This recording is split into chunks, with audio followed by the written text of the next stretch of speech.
Okay, this is a Singer Model 700 or Studio 700 or Silver Reed 700 or Impasol 700 or any of the others that are an SSR machine. And this, of course, is the knit radar that's built in. It's a KR7, and this is one of the original pattern pieces. This one is a pair of pants, and I typically feed it in from the back side. It just feeds in much easier. And once I get it fed in, I have to remember that you want it centered between here and here.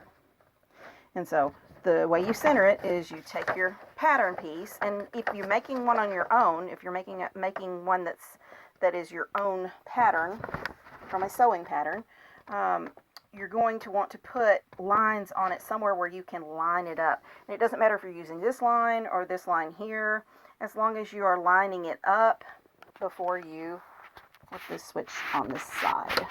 Okay, now then. Okay, now it is locked in. It's not going to just slide out. So from this point, you can then go ahead and flip this thing over to the back side and use your middle reverse and forward, and then advance it to the beginning of the pattern. At that point, depends upon which pattern you're using as to how long you're going to be and where you're going to use it from.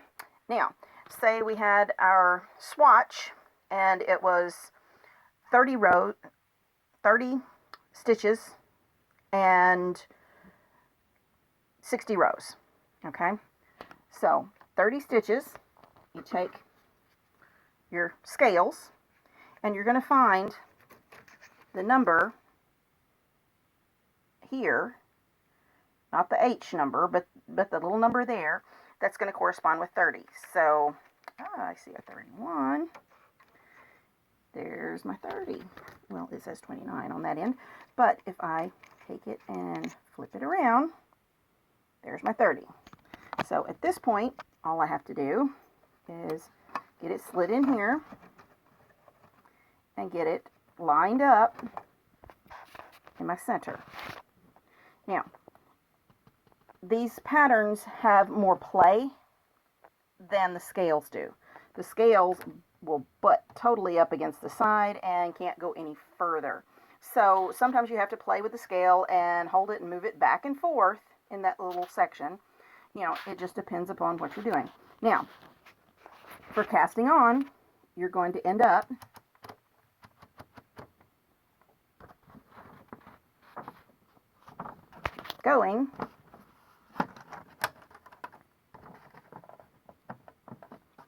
going such that you're going to cast on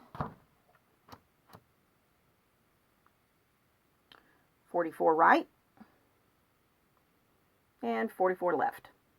And of course, this being a pair of pants, it's going to change as you go up. Now, from there, we've already got the stitch scale sitting right for the number of stitches on the scale. And from this point, you have to change this guy. Now, we said 60. So if you're going to be doing between 30 and 60, you have to have the marker here. If you're going to be doing between 61 and 120 rows, then you put it there. This one is where we need it to be. Now, we have to set this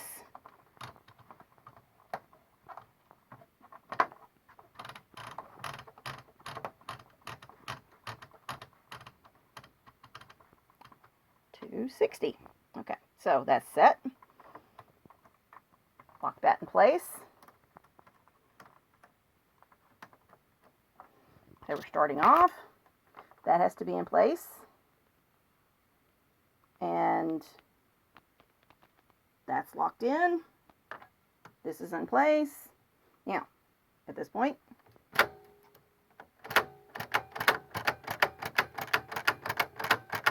every pass of the carriage will advance it, and it keeps right on the ticket.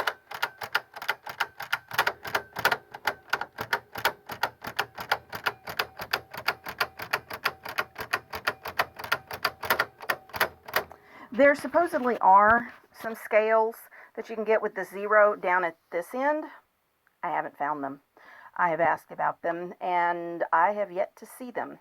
However, I have found actually that the pass-up scales are set up that way, and I can pretty much find the right scale and find the right one. No, this doesn't actually match, but I can find the one that has the same scale on it if I want to draw something that starts over here instead of in the center. And all I have to do then is tape one of my pass-ups to this actual scale at the right place, and I'm good to go.